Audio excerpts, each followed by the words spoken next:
All right, Mark and Gavin. Coach Fish was having a little bit of trouble downloading the video here. I guess he needed it into MP4, and so he couldn't get it all situated. So I'm going to go ahead and do the breakdown here for you, and then we'll hop on the phone in about half hour or so.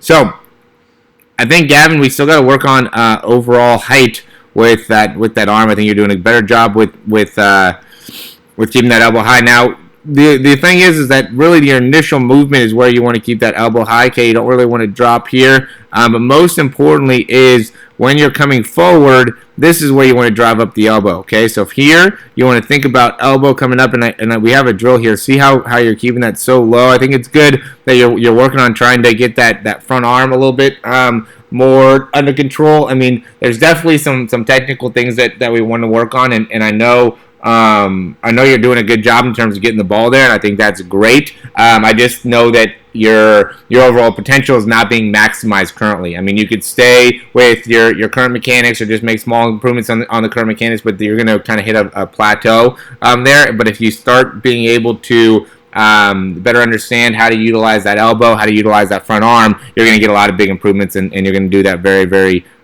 quickly. And really, when you want to come through, you want to think about that hand coming right to your outside pocket here. Okay, you don't want to think about that hand coming across. Okay, see how that's happening there? But most importantly, you want to get to that 90-90 position, and then from here, you want to think about driving that elbow up. You got to come up with that elbow. You don't want to stay down with it. That elbow shouldn't be below your shoulder as you're throwing. That's way too low. You're just not going to be able to put the same amount of power there, because right now it's more of like a push type of a movement, push type of an action where you're just kind of pushing the ball forward. In comparison to if you drove your arm up and drove your elbow up, now you'd be able to go kind of from a top position to a down position, kind of throwing it.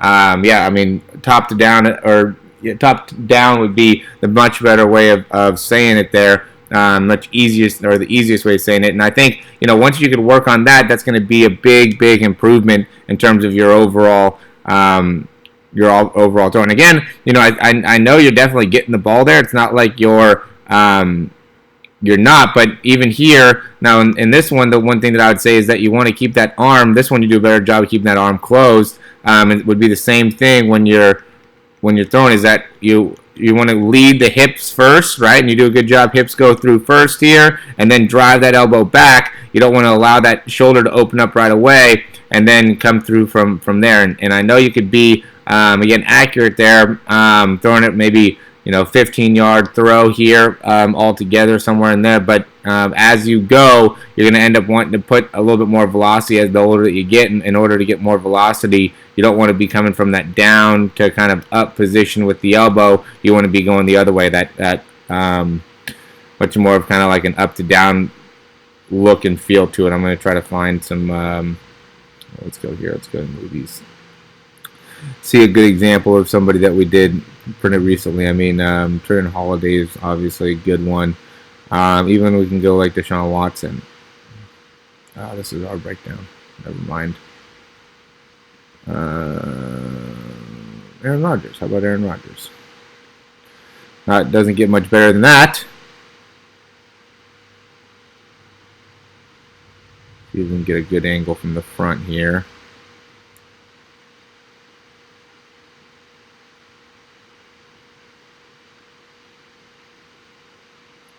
Looks like a lot of them are going to be from the side. If we get this, we could do something like here. So notice here how he gets that 90-90 position, and then how his elbow is coming up above his shoulder there. See that? And even he has kind of a low release, but he's still coming up with that elbow as he's coming through and throwing the ball.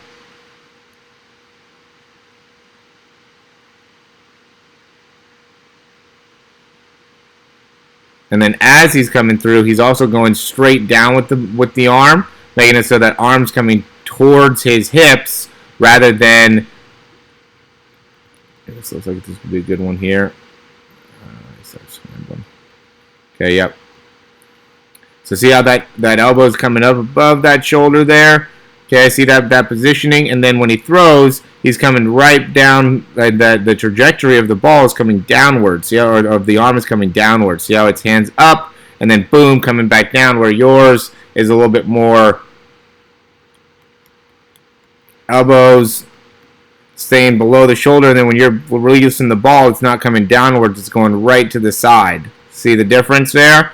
Okay, and that makes it so you kind of lose that nice snap to the actual throw, which is going to, in the long term, just impact your overall ability to maximize your force that you can create within the shoulder. Within the lower body, you're using a lot of your lower body, and we'll be able to get more into the lower body when you can sync up your arm a little bit better. For right now, I think putting a big focus on improving your upper body and how you're releasing there is going to be the most beneficial that you can get going forward.